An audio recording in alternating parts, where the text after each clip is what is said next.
they cannot work for some reason that is just not clear and also cannot be shared. So it's about giving everybody a voice, but not a vote. I think that's exactly what it is. Yes.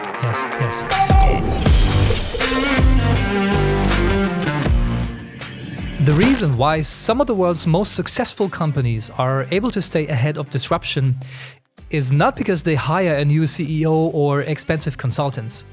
Instead, at least according to Professor Dr. Christian Stadler, these companies have adopted a new way of strategizing.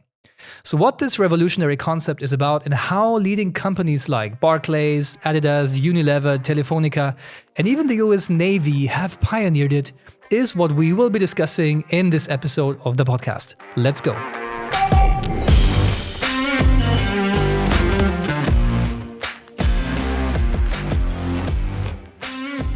So Christian, strategy, the term strategy is used very broadly. And you've done a lot of work in this area in the recent years. Could you maybe distill its essence from your perspective? So what is a quote unquote a strategy?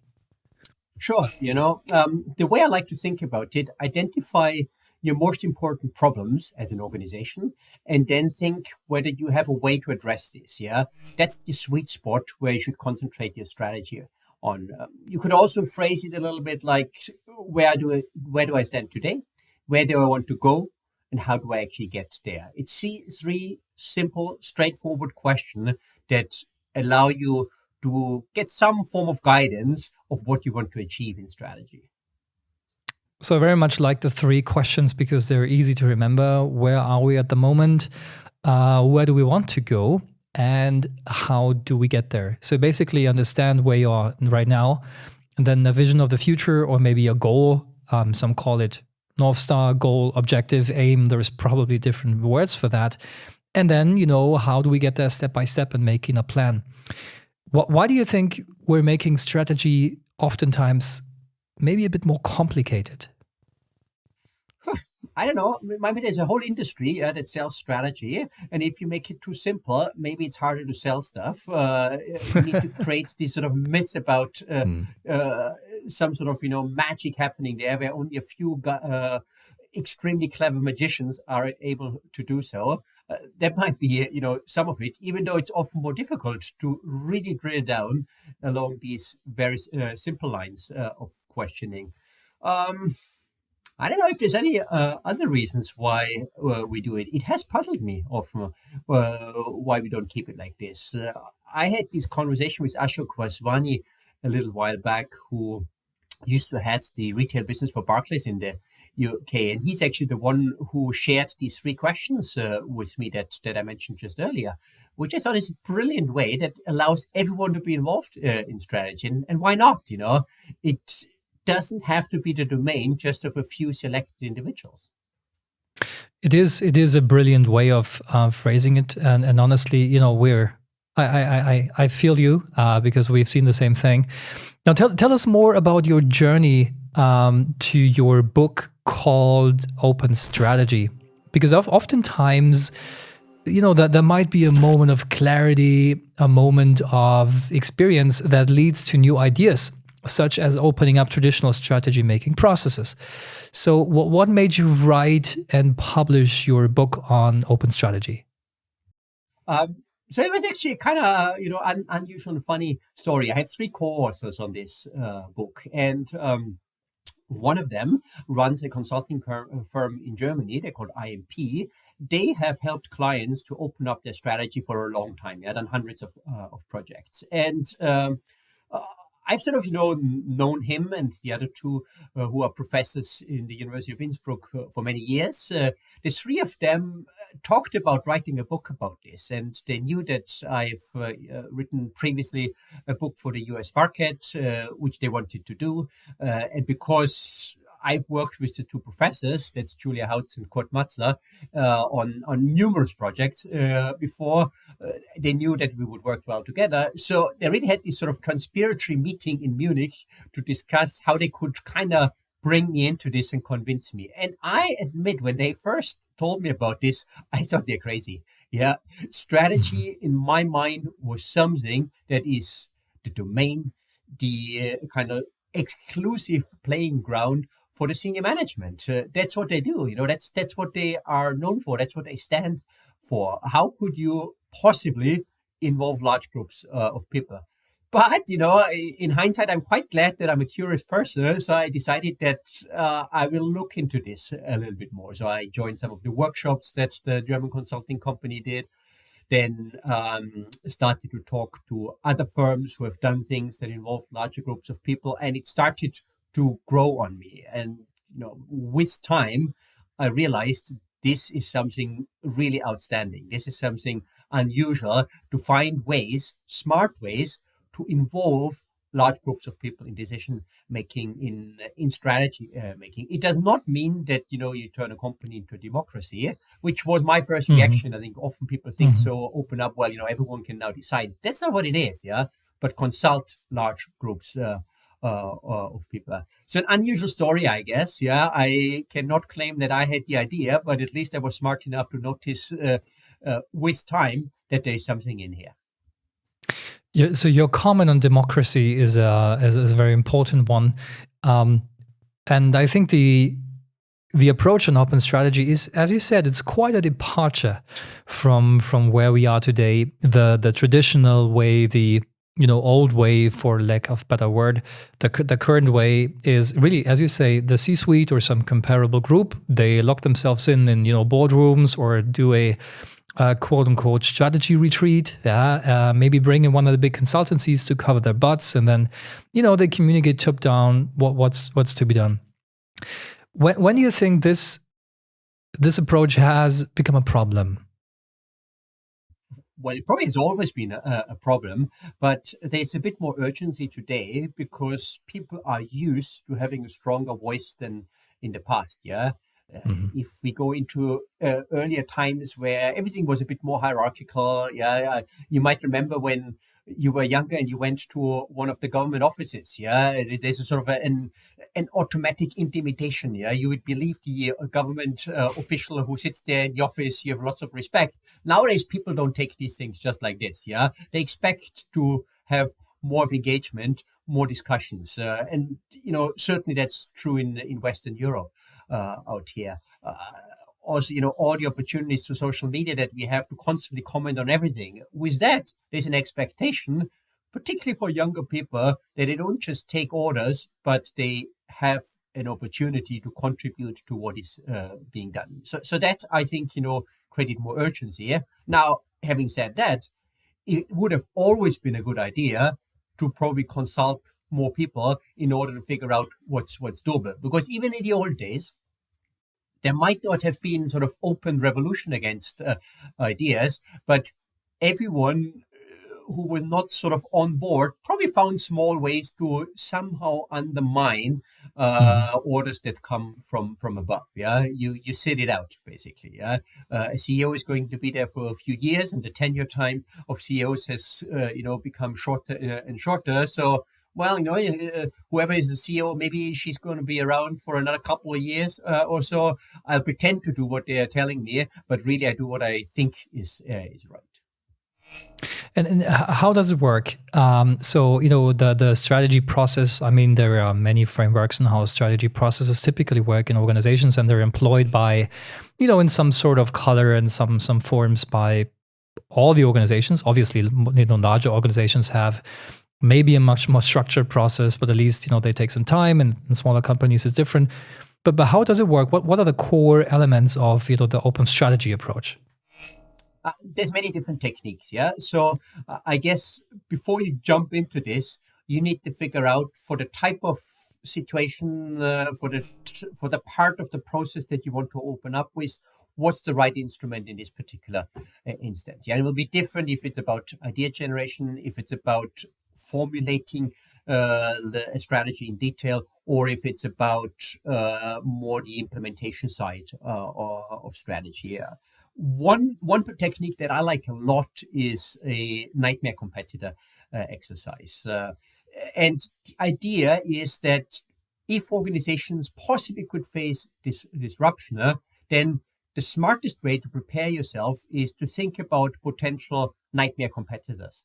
So companies, they do not exist, but were they to come into existence, they would present an absolute nightmare for you. The reason we think about it as nightmare competitors rather than sort of, great opportunity that come from disruption is that we know from previous research, a lot of this comes from Clayton Christensen, a professor in Harvard, who first came up with this idea of disruptive innovation, that organization will find it hard to actually do something about disruption, partly because there's the day-to-day business. Yeah, if it's just an opportunity, we'll always say, yeah, sure, there's a great opportunity, we'll do it, but we'll do it tomorrow because today we need to run our business. On the other hand, if something is seen as a substantial threat, I'll act. Yeah, I'll do it immediately. So in this exercise, you set up separate teams who create nightmare competitors, and it's a bit sort of Dragon Den style or Shark Tank, if we have an American audience, of these groups competing for the best business idea, with rounds of votings, judges, etc., involved in all of this. And it helps you to think outside the box. It helps you to bring in unusual voices into this process. And sort of, ideal setup for this is that half of the participants in such a setup actually come from outside the organization. That's where you really open up even beyond the doors of your own organization to get fresh ideas. Yeah, and you're touching on many aspects. One is, ambidexterity, which means, yes, you need to run the core business, but at the same time, there needs to be also a group or many groups in the organization that drive innovation forward. Sure, that is one of the things. And for the nightmare competitor, exercise, I'm with you. I believe that it, promotes a sense of urgency that maybe wouldn't be in the process if you would not, care about nightmare competitors and how they could disrupt your business in maybe a week or maybe even a month, using technology, using whatever kind of stuff there is. Now, it doesn't necessarily, sort of interrupting you, but it doesn't necessarily mean that the idea is entirely new, that no one in the organization thought about this before. First Alpine, large steel company, did an exercise of that kind once. And one of the ideas that emerged from it is to use hydrogen-based technology to produce steel, reducing emissions dramatically. And there were, some people in the senior management have come across this before, but the momentum that came out partly from this workshop, the sort of concrete business model that was created there as well, helped them to spur this further along. And they set up a pilot plant. In the meantime, they created some patents. They've actually set up plans to step by step convert all of their production facilities to this new technology. That'll take time, but it gave them this sort of extra kick that made it possible to move faster than anybody else in the industry. And does a greater quantity and also diversity of strategic input, ideas, always correlate with better outcomes? No, not necessarily. Yeah? So we did conduct a survey and asked about the benefits of opening up your strategy. There was managers both in Europe and the US whom we asked, senior executives, middle managers, and their response was, I think it was 69% of them said that one of the biggest benefits was, in fact, more diversity, more ideas. And of course, the chances that you get more of that does somewhat increase with more people. But in that little, nightmare competitor exercise that we just discussed, for example, if you have 60 people in the room, you get fantastic results as well. You want to lean towards a larger group of people the more you think about the implementation side of things. And that's where often strategy goes wrong. Not that the ideas are bad, but somehow people either don't understand what's required or they don't like what they hear.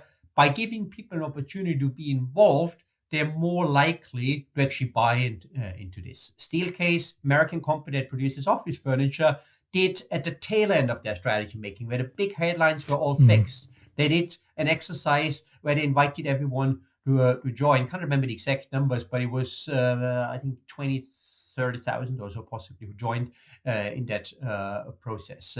Now here you wanted a lot of people because it's really about getting everyone on board in that step of the strategy making process. And that makes a lot of sense. So where would you draw the line between, as you said earlier, democracy and an open strategy process? It can be open internally, but also open to the external environment. But where do you draw the line between those two things? Because I think it's really important to do it. So I think from the very beginning, it's really important that there's clear communication about this. If expectations are raised that everyone has a say, then you either disappoint people in the end, or you do things that maybe don't make sense. There's certain sort of proprietary information that maybe only the top management has. Hence, some of the things that are suggested, they cannot work for some reason that is just not clear, and also cannot be shared with everyone. So clarity from the beginning is really key. And I would never, in really no instance, turn this into okay, this is a vote and this is what we will do. Now, of course, what happens if there's a lot of momentum behind certain ideas, then it's more likely that something happens. Steelcase, what I just mentioned a moment ago, didn't want to really change anything in terms of big initiatives, but there was a fresh idea coming out of this initiative. What had happened is that somebody mentioned that they have opened the design process for a particular product. I think it was some sort of TV that was raising out of a table to a big client, and the client was extremely happy about this involvement. So it was less about that the client's involvement created new ideas. It was more that it was really attractive for the client to be involved. And the management then understood, this is actually something really smart. And they did spread this more widely, where key account managers had the opportunity to involve very important clients in the design process as well. But this is still not the decision is being taken by everyone that it does. It's more that because there's so much support behind an idea, that the top management saw this as an opportunity and then decided to do something about it.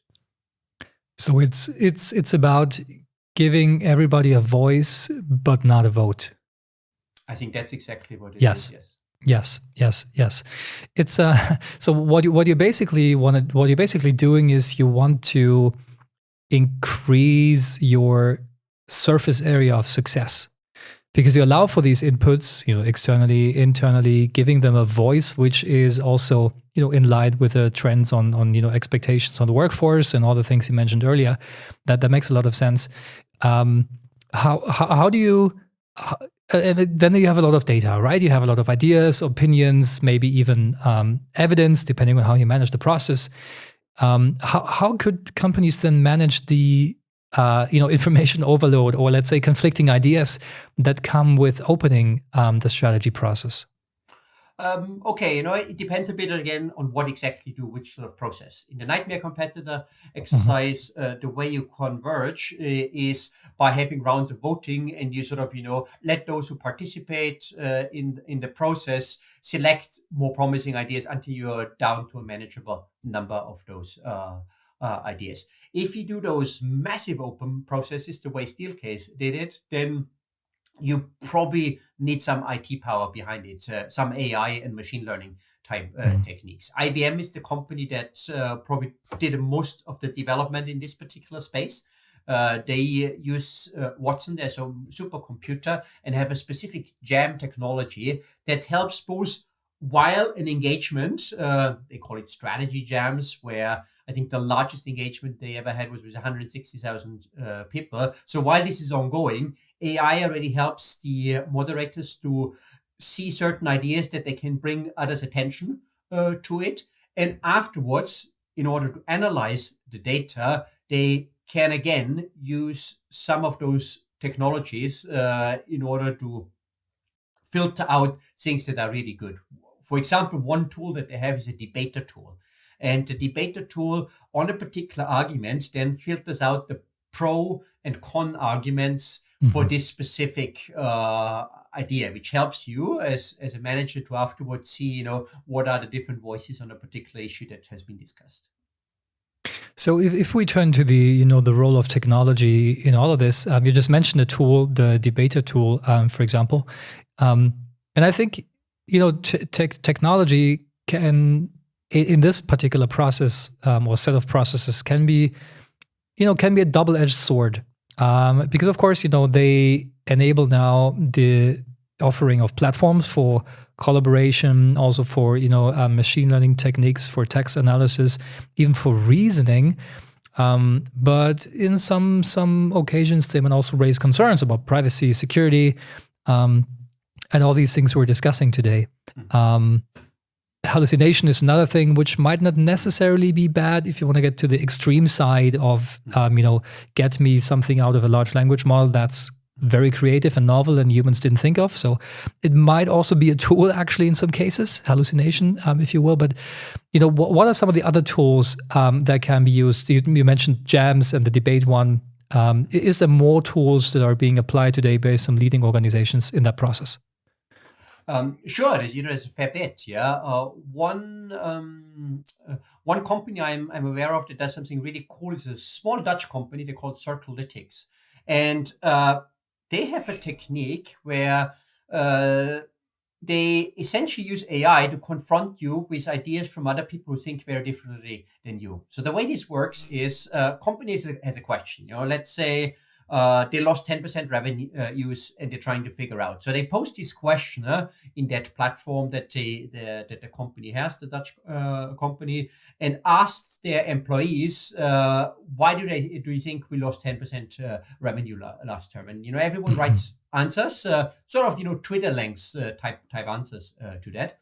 Then all of this goes into this sort of AI magic tool that the company has, and in the second round, everyone who participated first round gets 15 answers from people who thought very differently from themselves. You then rate those answers. You can highlight certain words. You also have a possibility to respond to some of those things. And once again, there's a bit of AI magic going on to then, in the end, deliver the 5 best and the 5 worst answers from this entire exercise. I think, it's a really smart way to get you thinking as you see how people think very differently about an issue that you put some thought into this. I also for a moment want to, I also for a moment want to go back to this point that you made about hallucination and how do you deal with the input that you get. I guess we're talking particularly ChatGPT in this instance, as that's been the most widely used large language model in the past year, as it's been so advanced. Now, when it first came out, I started to do a bit of research, mainly with Martin Reeves, who leads the BCG Henderson Institute, a think tank from the Boston Consulting Group on this. And one of the things that we did is we went through different strategy problems and engaged with the tool in a sort of conversation to see what the tool would suggest in this particular situation. And an important conclusion that we made, at least up to now, it is the most experienced strategists that probably benefit the most from engaging with this tool. The reason is that it's highly convincing the way this tool responds, but you need to know how to ask questions and to maybe also push it in a certain direction if the answers, once you kind of in the know, really go somehow in the wrong direction. For example, we asked the tool to come up with an idea of an innovative new streaming service. And it was a sort of list of recommendations. One was an edutainment type streaming service. And, me being a professor, I naturally was interested in this. So I started to probe more in this direction. At one point, we got to, okay, so how do I get this off the ground? I need obviously people to provide content for this. And the tool's suggestion was, well, set up contracts with universities to get the professors to contribute. Now, working at a university, I know that this is not at all how universities work. Yeah, professors cannot be ordered really what to do. Professors do what they want to do. It's a nightmare for anybody who is in management in a university, but that's a reality. Now, knowing this, I started to probe more in that direction, and then as I pushed in the right direction, it did come up with useful suggestions about it's maybe more junior faculty where you can provide ability to get them more public space, help them to become more known, that is most likely to contribute to this. So I need to target maybe this particular type of faculty rather than somebody who is already well known and is unlikely to just sort of provide content for you. And how do you imagine the future of all of this looks like? I mean, right now we're experimenting with all these tools, and they're starting to get really useful in certain contexts and for certain questions, for certain tasks. Again, probably there is a hype, and maybe expectations are a little bit inflated these days as to what it can do exactly, and nobody knows exactly how it works, and all the things that happen with emerging technology, and maybe with technology disruptions on the horizon. And we can debate whether we're already in such a disruptive phase or not. But how? Okay, now this is a crystal ball question, right? But in just from what you're seeing and what you're researching in these days, how do you imagine strategy processes, including maybe open strategy processes, are going to look like in a couple of years from now? Okay, so I think in the shorter run, these type of technologies will become better and better as co-pilots. So people who are already in that strategy domain, they will use it in order to help them with the tasks, sort of, maybe replace junior researchers, junior consultants that would gather some of the data to be more effective, maybe stimulate new ideas for them. There was a relatively big experiments that the Boston Consulting Group conducted recently involving around 100 junior consultants. Some of them used ChatGPT as support, some didn't. And they found that the tool was particularly good if there are tasks that requires the junior consultants to come up with new ideas, and they were beating those who had no support. Whereas the kind of classic problem solving tasks that probably consultants who are hired by top firms like BCG are good at already. In this space, the humans were continuing to beat the tools, but we could also, envision quite easily how even in these tasks, support from those tools is becoming, a real advantage for those who are in the sort of, strategy making side of things.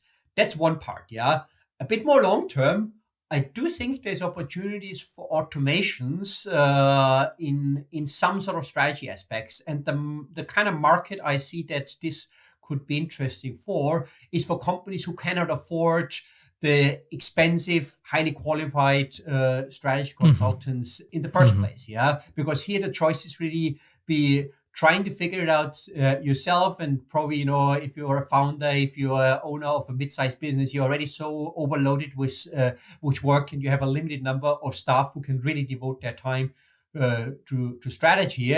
Where a tool that can take over some of that process, it does stuff that doesn't happen at all otherwise. So I think here I do see potential for going even in the direction of automation. There will always be some sort of sensitivity check from the person in the end who is responsible. But at least, a more systematic strategy making possibility arises through those techniques. And will this lead us in a time where things are getting even more accelerated? Because now basically... Yeah, because every company, specifically the ones that cannot, work on the sophisticated strategies, now have the tools at hand to make things more competitive in the market. Because now, they're strategizing against each other with tools that are available. So will this actually accelerate competition and the rising levels of competition in the market, because everybody is kind of developing these supercharged strategies. Yeah.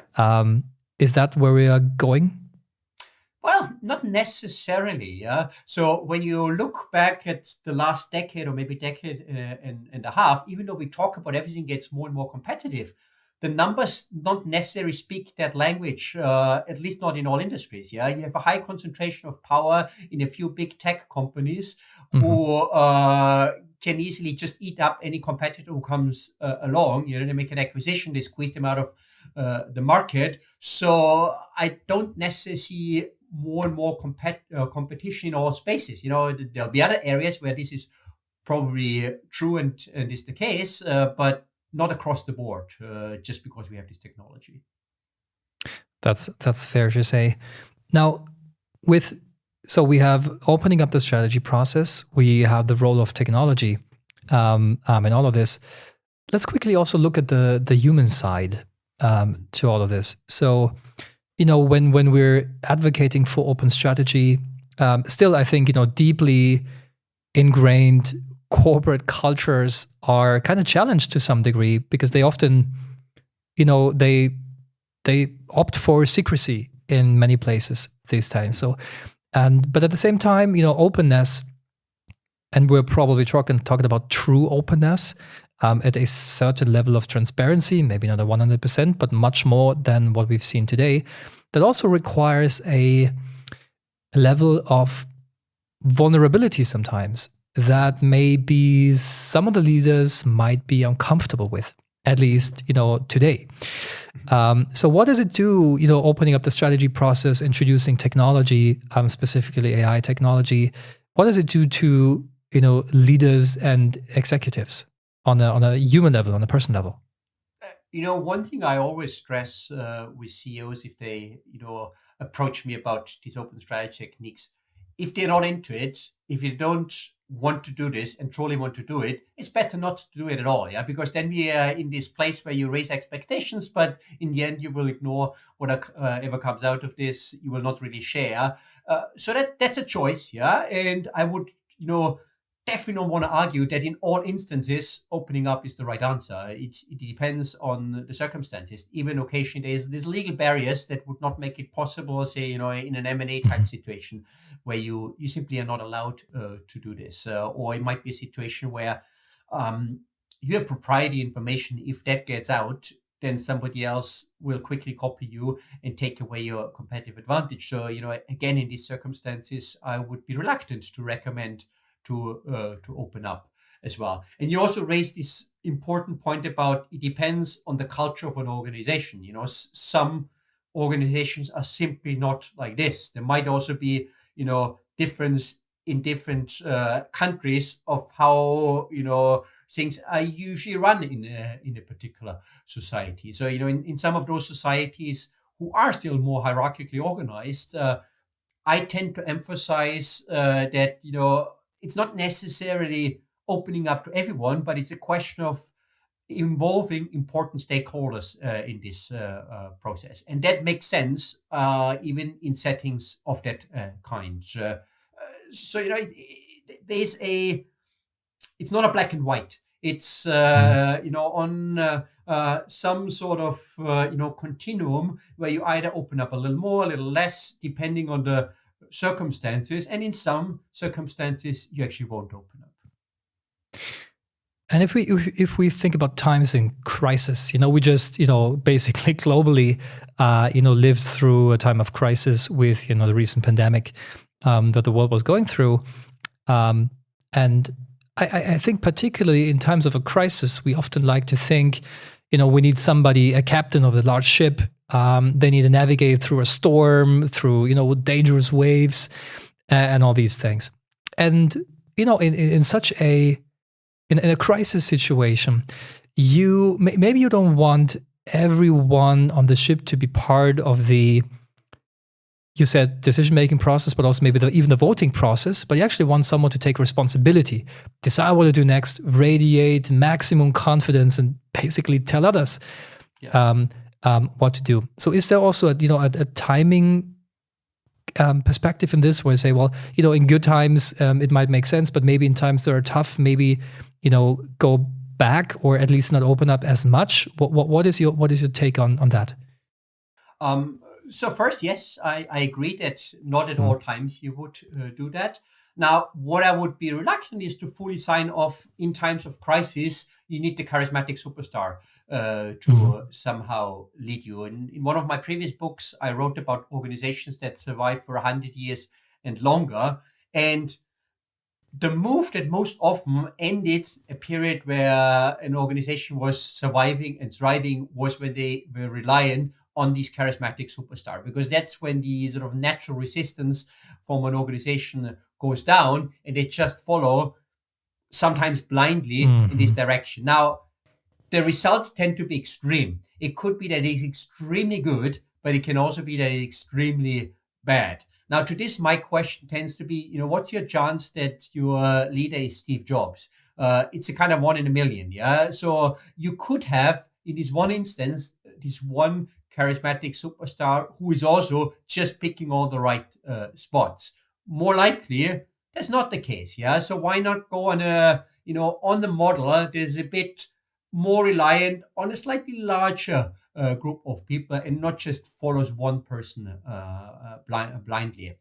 I mean, I notice it's taking us a little bit away from the core of our conversation, but I notice with some concern of how in a growing number of countries on the political side, there is, again, this strong attraction of a populist, super charismatic leader. And, I feel that might have to do with most of the people no longer having memories of a period where, this led to extreme and extremely bad results.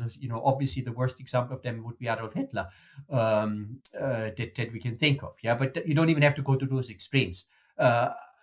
Somebody who is sort of maybe a little bit less shiny, a consensus builder, is possibly more effective for a country. And the person, if sort of I have to put myself out there, that I in the political sphere admired a lot was Angela Merkel. That was not somebody who was maybe shiny. No one kind of thought that she would stand out among world leaders, but she was highly effective and was navigating Germany through a period that was not easy. Very interesting perspective. And now, if we want our listeners of this episode to take away some, if they consider, okay, well, open strategy might be interesting. Obviously, they just can go on Amazon or wherever and buy a book and then start learning about this in greater detail. But what could be some first and also actionable steps if companies consider, or leaders, executives, whatever, whoever is listening would consider, well, it's worth a try, or at least worth a thought. Where to start? Okay, I guess the first thing you need to do is you figure out if yourself you're ready for this. Yeah, and there's sort of a few simple questions that you can ask yourself in order to prepare or to figure out whether you are ready. Yeah? So you can ask yourself whether you are a prince of Serendip. You might be familiar with this story about 3 princes going on a quest, and all sorts of happy coincidences happen to them, which turn out to be an advantage for them. So are you comfortable with things that just happen to you and not having to know and pre-plan everything? The second question you can ask yourself, are you a Sebastian Bach or are you a Miles Davis? So Sebastian Bach, symbol of classical music, and Miles Davis, symbol of jazz. Jazz, has an element of improvisation, and being more comfortable with more of an improvisation type of approach rather than pre-planned, well-executed kind of pass. Again, you're probably more comfortable with opening up your strategy. The third question you can ask yourself is, are you Adele? Adele, the celebrated British singer, she is known for her voice. But when you look more deeply at her productions, you see that she was primarily a really strong team player that gave a lot of space and freedom for others to contribute to her productions, and that made their productions so fantastic. Are you comfortable with this? And finally, you need to ask yourself whether you love pirates.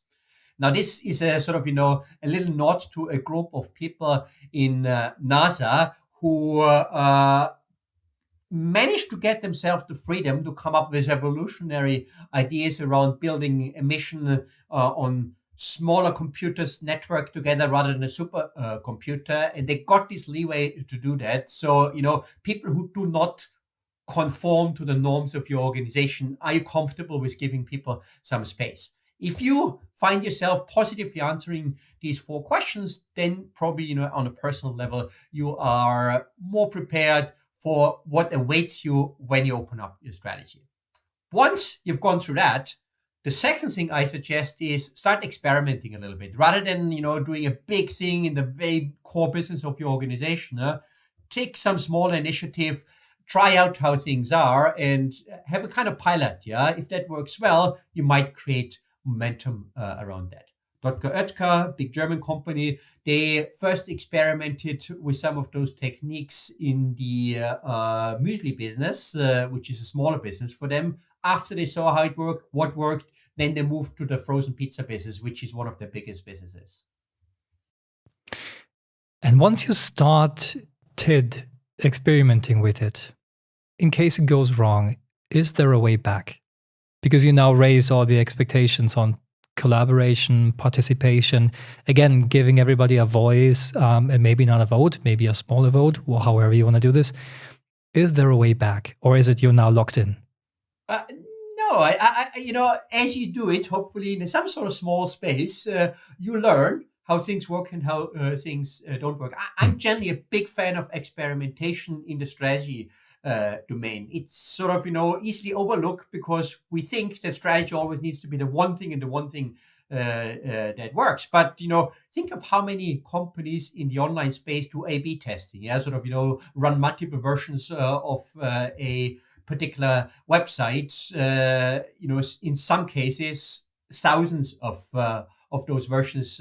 And through this constant testing of different versions, you figure out what works best, If you perceive opening up your strategy in the same manner, where I do a little bit of an experiment here, okay, certain things work, that we can take along to another version of this, which we try somewhere else until we figure out what's best. And then maybe, we scale it to something more big. Then, with that expectation, I don't think something that does not initially work necessarily kills it for all times. Agreed. And who can we learn from? What companies are leading the way in this? What are some of their stories?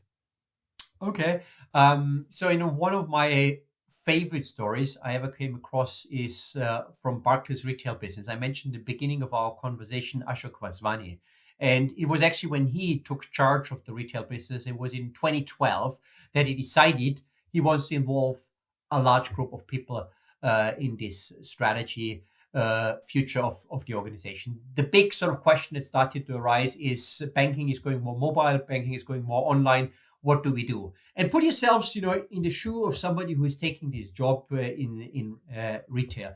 They can probably expect a lot of resistance against online stuff because those who work at the counter of a bank, the first thing they'll think is, what about my job when they hear about this?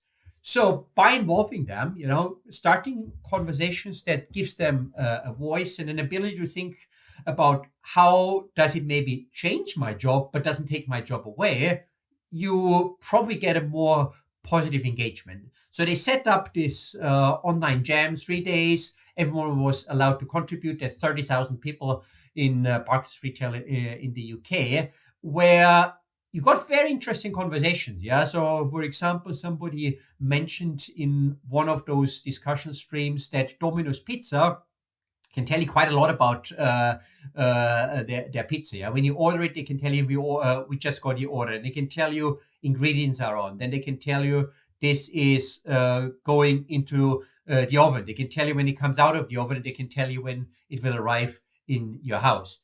In the mortgage department of Barclays at that point in time, all they could tell their clients was, in the beginning, we receive your application. And in the very end, you either tell them you get mortgage under whatever conditions, or you don't get a mortgage at all. That's sort of a bit, off, considering that as a pizza company, I could tell my clients more about the pizza that they order. And, conversations of that kind made it real, allowed people to think about how technology can actually help them to do better in what they're doing. Now, shortly after the exercise, Barclays introduced its first mobile app. Almost overnight, they got 1 million users. Today, more than 9 million users, one of the most successful fintech products in the United Kingdom. And that's a legacy bank. Yeah, they're 325 years old. They've managed to transition into this digital age. There were self-help groups springing up, the digital eagles, they called themselves, where those who are more digital literate help those who are less so. I heard a story about a grandfather showing up in one of the Barclays branches one day with his new iPad, saying that his grandson had told him, Barclays no digital, can they help him set up the iPad? Now, they're not a computer store, but it highlights that the wider population in the UK do think that Barclays have arrived in the digital age. I think, without this broad engagement, you would have never been able to bring everyone along into this new era. And that's clearly an achievement. And I guess in your research, but also in your books, you highlight also, other stories in the articles you write. So, if anyone's interested to learn from others that are, leading the way, feel free to look in the publications and also the posts that Christian, that you've made. Christian, this has been a fantastic conversation, but before this conversation ends, we actually have a new tradition on this podcast. And the tradition is that my previous guest leaves a question for the next guest without knowing who my next guest is and what we're going to talk about. So my previous guest left a question for you. Actually, her question was, will we ever go back to normal, or will everything keep on accelerating from on here onwards? Well, my answer, and I can go back again to the book that I've written about long-term success, is that we always think that we live in the most dramatic of times. But then, put yourself into the shoes of a young man in 1941 who was sent to the front lines of the Second World War. Put yourself into the shoes of somebody living in the rural area in 19th century UK, and for the first time there's a train coming along. All of them would have also thought this is sort of stuff that have never happened.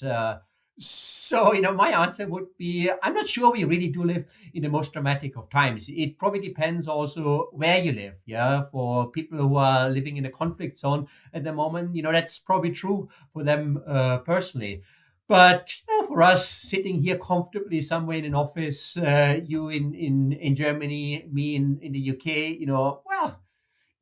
I'm sure there's other people who had a bit more change and stress coming their way in the past. I don't necessarily think that we're in the most dramatic of all times.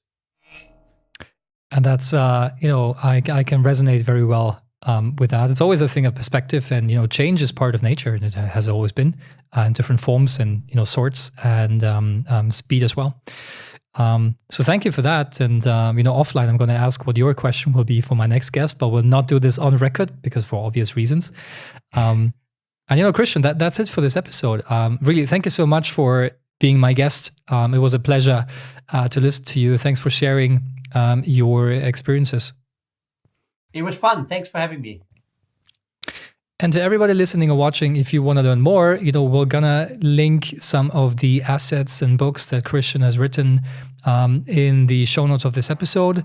That's it. Thanks for listening. Take care and bye-bye.